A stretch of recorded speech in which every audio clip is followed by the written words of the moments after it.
Hello and welcome to episode number 22 of That's Awesome.tv. I'm your host Scott Abishan. I'm here with my buddy Chad.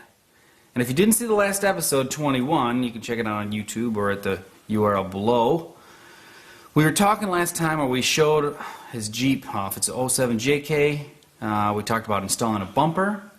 And it was a popular episode, so we decided to take, or I decided to take a little bit more of a tech twist on it. Because there was one problem, or there's one problem that's been kind of nagging you about the Jeep when it's got these large 37-inch tires on it. Correct. Aftermarket tires, size-wise, throws everything off, not just the speedometer, but shift points, and the computer's confused. yeah, everything's messed up, so, in my opinion. Yeah. So we decided to take action on it, and there's a lot of different ways you can do it. There's a lot of different computer aftermarket things you can splice together with the wires and affect the way the computer's calibrated. But a lot of them are convoluted. A lot of them you can really do some damage to your car or the computer. So we found by American Expedition Vehicles the ProCal Module. This is simple. We've already kind of tested it. We're going to show you how to do it. We're going to show you how to change. It does a lot of different things. It does the large tire calibration, axle gear ratio calibration. It can change the default idle, the RPMs for the idle, a slew of different things that you can see on their website. We're going to go over those basic things I just mentioned, and it's really just plug and play. It comes in some nice packaging here. It comes with a real quick reference guide. Basically, all there is to it is it's just kind of like a USB stick almost. At least that's how I akin it to. Comes in some nice anti-static. It's a device that you plug into the OBD right underneath the dashboard. You basically set some dip switches on there that are covered in this quick reference guide, which is great. Very clear. Very clear, simple. I mean, Yeah. we were amazed at how quick we changed the tire size. Yep. And recalibrated. The 5 horn, minutes. You plug it in, you set the dip switch, you plug it in, the horn honks a couple times, and you're good to go. It's done. It's so quick. It's as quick as plugging it in. You're like, is that all? Yeah. Did it happen that quick? So basically, in this episode, we're going to go up. We're going to show you a few different things to recalibrate on the computer, mainly the tire size, and we're going to test it out. We're going to proof it out. We got hooked up with some local law enforcement. Yes, we did. And we are going to detect the speed before calibration. We'll do a little in camera and on the laser detection. Yep, where we're at now, or is before we did this. Before we did this, It's way off. I know it's way off, but. And then what it's like after recalibrated with the ProCal. And then also show you changing the idle speeds with the dimmer switch. It's a really cool feature if you do winching or use any accessory that needs more power than the default idle. So we're just kind of going to go through the basics of this device and show you how cool it is. Our friends at American Expedition hooked us up with this, and it's a great little device. And for the price, $129, the cheapest thing on the market for changing it and not screwing it up. Yep. And one of the cool features is you can go right back to the factory defaults by changing the dip switches to a factory setting. So that's really awesome because in case you got to take it in for a warranty repair, not that it would probably matter, but it's cool that you can get it back to the way it was. It's actually nice to be able to just put it back in there to see what the difference was. Yeah, we were doing that today. Yeah. Change it back and forth, back and forth. It's very, very cool. So I'm not going to waste time jabbering. We're going to go up, we're going to show you how to use it, we're going to show you the steps because there were a couple questions, especially on the idle, on how to use it exactly. Yep. So we'll show you all that stuff and how awesome it is. Awesome tech project. Let's go. Alright, so we're up at the vehicle and we've got, this is again a 2007 JK. The computer has not been reset yet, and you can see obviously the vehicle's lifted up. It's got 37-inch Pitbull rocker tires on there. So we need to configure the ProCal device for that exact size tire. The first thing that you have to do though is don't take the manufacturer spec on the size tire. Measure the diameter of the tire from the ground up, and you'll quickly see that if you put a straight edge across and measure that, these actually came out to 35.5. So it's a little bit different than 37. So when you go to calibrate the device or you set up the dip switches on the ProCal, you're definitely going to want to make sure that you have the exact measurements correct. Okay, so I've unpacked the ProCal device that we kind of showed earlier. All the dip switches are set to down. I've also pulled out the ProCal Quick Reference Guide. This is great. It's really simple. It takes you step by step of the majority of the features on how to set those up. And it also gives you instructions on how to actually plug it in, but we're going to go over that.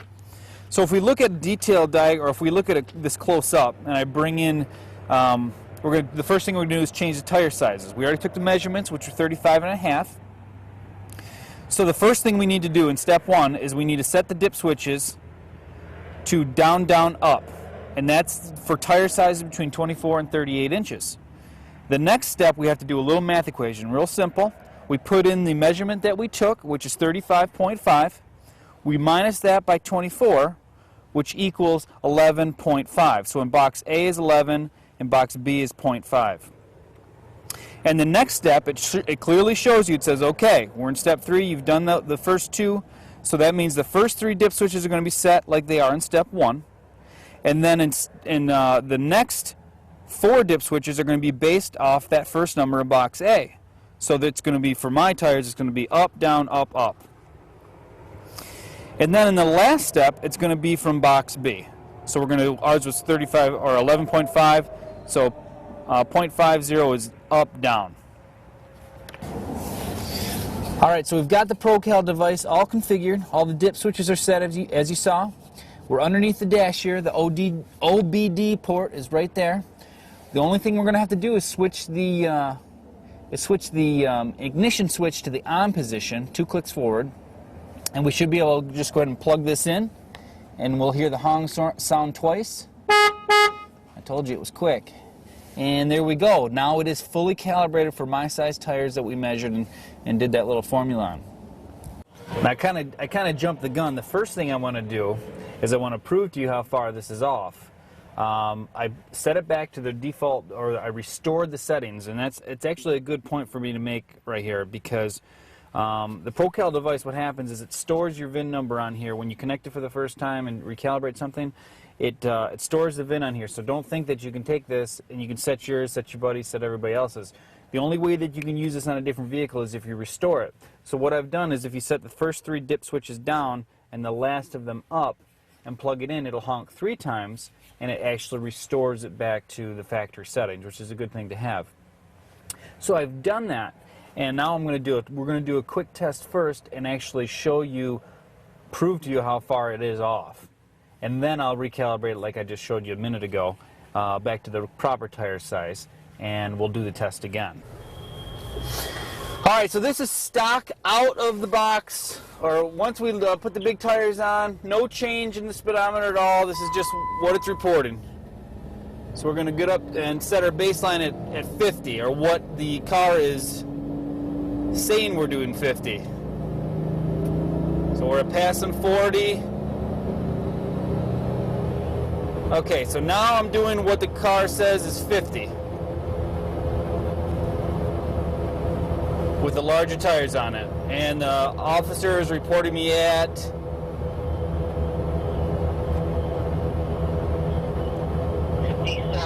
57.